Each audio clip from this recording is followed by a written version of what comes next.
శ్రీ గురుభ్యో నమ. శ్రీమాత్రే నమ. మా భక్తి టీవీని ప్రోత్సహిస్తూ ఉన్నటువంటి మా ప్రేక్షకులందరికీ ధన్యవాదాలు తెలియజేస్తూ ఉన్నాము. ప్రతి వారము రాశి ఫలితాలు చెప్పుకుంటూ ఉన్నాము. అలాగే ఈ వారం కూడా రాశి ఫలితాలు ఏ విధంగా ఉన్నాయి, గ్రహస్థితులు ఏ విధంగా ఉన్నాయి, వాటి యొక్క దృష్టులు సమ్మేళనాలు ఏ విధంగా ఉన్నాయి, పరిహారాలు ఏవి చేసుకోవాలి అనేవన్నీ ఇప్పుడు తెలియచెప్పుకుందాం. 28 జూన్ నుంచి 4 జూలై వరకు గల కాలానికి రాశి ఫలితాలు. వృషభ రాశిలో కుజుడు ఉన్నారు, రవి మిథున రాశిలో ఉన్నారు, గురు బుధ శుక్రులు కర్కాటక రాశిలో ఉన్నారు, కేతు వచ్చేసి సింహరాశిలో ఉన్నారు, చంద్రుని యొక్క సంచారము వృశ్చిక రాశిలో ఉంటూ ఉండగా, రాహు గారు కుంభరాశిలో ఉంటూ ఉండగా, శనిగారు మీనరాశిలో ఉన్నారు. ఇక వారాంతంలోకి వెళ్ళేటప్పటికీ చంద్రుని యొక్క సంచారము రాహుతో ఉన్నది, శుక్రాచార్యుల వారి యొక్క సంచారము కేతువుతో కలిసింది. ఈ రెండు మార్పులు వారాంతంలో జరిగి ఉన్నాయి. గ్రహ సమ్మేళనాల ఫలితానికి వచ్చినట్టయితే ఇక్కడ గురు బుధ శుక్రుల యొక్క సమ్మేళనం జరుగుతూ ఉన్నది. ఇది చాలా అద్భుతమైనటువంటి కలయిక అని చెప్పచ్చు. గురు శుక్రుల కలయిక వల్ల రెండు శుభగ్రహాల యొక్క కలయిక, ఇద్దరు గురువులే అవుతూ ఉన్న కారణము, గురువుగారు ఉచ్ఛలో ఉంటూ ఉన్న కారణము, ఇవన్నీ కూడా చాలా శుభప్రదమైనటువంటి ఫలితాలను ఇస్తూ ఉండగా, రెండు శుభగ్రహాలతో కలిసినటువంటి బుధుడు కూడా శుభగ్రహమే అవుతూ చాలా అద్భుతమైన ఫలితాలను ఇస్తూ ఉంటారు. అలాగే జ్ఞానం బాగా పెరుగుతుంది, బుక్కిష్ నాలెడ్జ్ బాగా పెరుగుతుంది, అలాగే సున్నితమైన ప్రవర్తన పెరుగుతుంది, ధనయోగాలు పెరుగుతాయి, అనేక రకాల శుభ ఫలితాలు ఉంటాయి. ఈ గురు శుక్ర బుధుల కలయిక చేత చాలా అద్భుతమైన ఫలితాలు ఉంటాయి అని చెప్పి తెలియచెప్పడం జరుగుతోంది. ఇక శనిగారి యొక్క దృష్టి కుజుడి మీద ఉంది. ఇది కొంచెం జాగ్రత్తగా ఉండవలసినటువంటి కాలం. మనందరికీ తెలుసు, వారం వారం చెప్పుకునేటటువంటి వార ఫలాలలో మనము ఇలాంటి విషయాలు చాలా వరకు చాలాసార్లు ప్రస్తావించి ఉన్నాము. శని కుజుల కలయిక కానీ దృష్టి కానీ ఎప్పుడూ మంచిది కాదు. అది ఎప్పుడు మంచిది అంటే రెండు గ్రహాలు ఉచ్ఛలో ఉండి వాటి యొక్క పరస్పర దృష్టి కానీ కలయిక కానీ శుభస్థానాలలో ఉన్నట్లయితే అప్పుడు చాలా మంచి ఫలితాలని ఇస్తూ ఉంటాయి తప్ప, లేకపోతే చాలా వరకు 99% ఇబ్బంది పెట్టే గ్రహాలు అవి. ఆ కలయిక కూడా ఇబ్బంది పెట్టేదే. కొంచెం కడుపు నొప్పి లాంటివి ఉండేటటువంటి అవకాశం ఉంటుంది. రోడ్డు ప్రమాదాలకి కూడా కొంచెం అవకాశం ఉండేటట్టుగా ఉంటుంది. ఈ విషయాలలో మటుకు జాగ్రత్తగా ఉండాలి. ఈ శని కుజుల యొక్క స్తోత్ర పారాయణాలు తప్పనిసరిగా చేసుకోండి అని చెప్పి తెలియజేస్తూ ఉన్నాను. ఇక గురువుగారి యొక్క పంచమ దృష్టి చంద్రుడి మీద పడుతోంది. ఇది కూడా చాలా మంచి మానసికమైన దృఢత్వం కలిగేటటువంటి పరిస్థితి ఉంటుంది. అలాగే నవమ దృష్టి శనిగారి మీద పడుతూ తన రాశి మీద కూడా పడుతూ గురువుగారు ఇక్కడ అత్యంత శుభకరమైన ఫలితాలు ఇస్తూ ఉన్నారు. చాలా అద్భుతమైనటువంటి వారం అనే చెప్పాలి ఈ వారం. అలాగే వారాంతంలోకి వెళ్ళేటప్పటికీ శుక్రకేతుల కలయిక అంత మంచిది కాదు.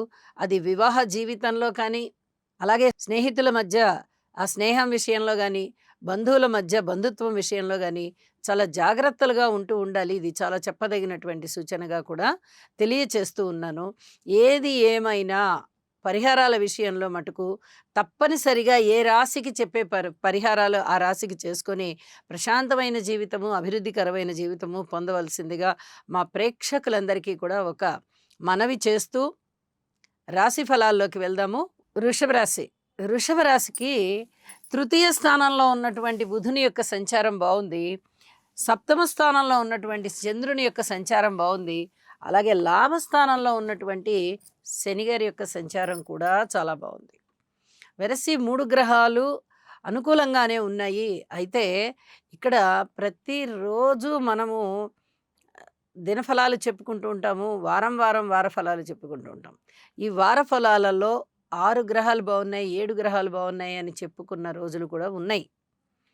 ఈ మధ్య కాలం వరకు కూడా గ్రహస్థితులు చాలా బాగున్నాయి. ఇంచుమించుగా ఒక 20 రోజుల నుంచి గ్రహస్థితుల యొక్క ఫలితాలు బాగా తగ్గుతూ వస్తున్నాయి. గ్రహాలని బలోపేతం చేసుకోవలసినటువంటి అవసరం ఉంది. గ్రహాన్ని బలోపేతం చేయడం అంటే ఆ గ్రహం యొక్క స్తోత్ర పారాయణాలు చేసుకోవడము, లేదా ఆ గ్రహానికి సంబంధించినటువంటి ధాన్యాన్ని దానం ఇవ్వడము చెయ్యాలి. ఇక్కడ నవగ్రహాలకి దానం ఇవ్వడం అనేది చాలా చాలా మంచిది అని చెప్పి కూడా తెలియజేస్తూ ఉన్నాను. అలాగే రాశిలోనే కుజుడు కొంచెం ఓర్పు తక్కువగా కనిపిస్తూ ఉంటుంది. ఎక్కువగా అగ్రెసివ్ నేచర్ ఉంటూ ఉంటుంది. ద్వితీయ స్థానంలో రవి చాలా పదునుగా మాట్లాడేటటువంటి పరిస్థితి కనిపిస్తూ ఉంటుంది. ఈ 2 రాశిలో ఉన్నటువంటి కుజుడు గాని, ద్వితీయంలో ఉన్నటువంటి రవి గారు గాని వీరిద్దరూ కూడా విషయాన్ని చెడగొట్టే విధంగా ఉంటారు. కాబట్టి ప్రతి విషయంలోనూ ఓర్పు కలిగి ఉండండి. మాట్లాడే విషయంలో అయినా, మీ వ్యక్తిత్వం విషయంలో అయినా, ఎవరినన్నా ట్రీట్ చేసే విషయంలో అయినా, ఏదైనా సరే చాలా జాగ్రత్తగా ఉండాల్సినటువంటి పరిస్థితి. అవమానాలు, అపనిందలు ఏవన్నా వచ్చేటటువంటి పరిస్థితి ఉంది. ధైర్య సాహసంగా నిర్ణయాలైతే తీసుకుంటారు. వాటిని అమలు చేయాలి అంటే మటుకు కొంచెం వెనకడుగు వేసే పరిస్థితి కనిపిస్తోంది. ఇక్కడే జాగ్రత్త పడాలి. ఏది అమలు చేయాలి, ఏది వాయిదా వేసుకోవాలి అనేది చాలా జాగ్రత్తగా ఆలోచించి నిర్ణయం తీసుకోండి. ఇది ఎవరికి వారు తీసుకోవాల్సిన నిర్ణయంగా తెలియచెప్తూ ఉన్నాను. అలాగే అన్నదమ్ముల యొక్క సహాయ సహకారం కొంచెం ఉంది. మాతృవర్గ రీత్యా అనుకూలత లేదు. కుటుంబ రీత్యా అనుకూలత లేదు. ధన ఆదాయ రీత్యా చాలా జాగ్రత్తగా ఉండాలి. లాభాల బాటలో శనిగారు ఉండి అనేక రకాల ఆదాయాలు మీకు ఇస్తున్నారు. మొండి బాకీల్ని సైతం వసూలు చేసి ఆదాయాన్ని పెంచే విధంగానే ఉన్నారు. అయితే ఖర్చులు కూడా ఆ స్థాయిలోనే ఉంటూ ఉంటాయి. కొంచెం జాగ్రత్త వహించవలసి ఉంటుంది. విద్యార్థులు మరింత కష్టపడాలి. స్త్రీల విషయంలో కూడా సుబ్రహ్మణ్యేశ్వర స్వామి ఆరాధన చేయడం చాలా చాలా మంచిది. సంతానం పట్ల ఓర్పు కలిగి ఉండాలి. భార్యాభర్తల అనుకూలత బావుంది అని చెప్పొచ్చు. అలాగే ప్రయాణాల విషయంలో ఎక్కువగా ప్రయాణాలు ఉంటూనే ఉంటాయి. కాస్త నిరోధించడానికి ప్రయత్నం చేయండి. కార్మికులు, కర్షకులు, నేత పనివారు, చేతివృత్తుల వారు ఇత్యాది వారందరికీ కూడా కొంచెం ఓర్పుతో ఉండవలసినటువంటి కాలం అని చెప్పి తెలియజేస్తూ ఉన్నాను. ఏ విషయాలైనా సరే మీ పెద్దలతో లేదా మీ గురువులతో, గురు సమానులతో చర్చించుకొని ఆ నిర్ణయాలని బయటికి తీసుకురండి అని చెప్పి తెలియజేస్తూ ఉన్నాను. ఇది చాలా చెప్పదగ్గ సూచన అని కూడా తెలియజేస్తూ ఉన్నాను. అలాగే మొండితనంతో చేసేటటువంటి నిర్ణయాలని మటుకు వెంటనే అమలు చేయాలి అని ప్రయత్నం చేయకండి. ఇది చెప్పదగ్గ సూచనగా తెలియచేస్తూ ఉన్నాను. ఇక వారాంతంలోకి వెళ్ళేటప్పటికి చతుర్థ స్థానంలోకి శుక్రాచార్యులు వెళ్ళారు. ఇది చాలా ఆనందించదగ్గ విషయం. అయితే రాహుగారి దృష్టి పడుతూ కేతువుతో ఉన్న కారణం చేత కొంచెం ఇబ్బందికరమైనటువంటి పరిస్థితులే ఉంటాయి అనుబంధాల విషయంలో. అక్కడ ఓర్పు కలిగి ఉండాలి. కాకపోతే మాతృవర్గ రీత్యా గాని, ధనాదాయం రీత్యా గాని అనుకూలతలు ఉంటాయి అని చెప్పి తెలియజేస్తూ ఉన్నాను. కొత్త విషయాలు, కొత్త పనులు ఏదైనా ప్రారంభించేటప్పుడు వార ప్రారంభంలోనే ప్రారంభించడానికి ప్రయత్నం చేయండి అని మరీ మరీ తెలియచెప్తూ ఉన్నాను. ఇక ఏ విషయంలో అయినా సరే మీకు విజయం కలగాలి అంటే లలితా సహస్రనామ పారాయణ చేసుకుంటూ వెళ్ళండి. ఉద్యోగ జీవితంలో ఓర్పుతో ఉంటూ ఏదైనా సాధించుకోవాలి అని చెప్పి నిర్ణయం తీసుకోండి. లాభాలు బాగున్నాయి కాబట్టి వారం అంతా కూడా మీకు ప్రశాంతంగా చక్కగా అనుకున్న పనులు అనుకున్నట్టుగా ధనము వచ్చే విధంగా ముఖ్యంగా ధనము రాబడి విషయంలో అనుకున్నవి అనుకున్నట్టుగా జరుగుతాయి అని చెప్పి తెలియజేస్తున్నాను. వివాహాది శుభకార్యాలు కుదరడానికి అవకాశం ఉంది అని చెప్పి కూడా తెలియజేస్తున్నాను.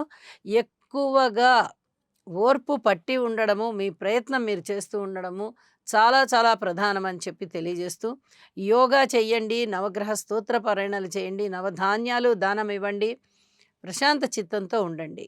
శుభం. ఈ రాశివారు నవగ్రహ ధ్యాన శ్లోకం అయినటువంటి ఆదిత్యాయ చ సోమాయ మంగళాయ బుధాయ చ గురు శుక్ర శనిభ్యశ్చ రాహవే కేతవే నమః అనే మంత్రాన్ని ప్రతినిత్యము పఠించడం ద్వారా లేదా వినడం ద్వారా మీకు మరింత మేలు జరుగుతుంది. అలాగే మీ మనస్సంకల్పం ఏదైతే ఉందో అది సిద్ధించే అవకాశం ఉన్నది.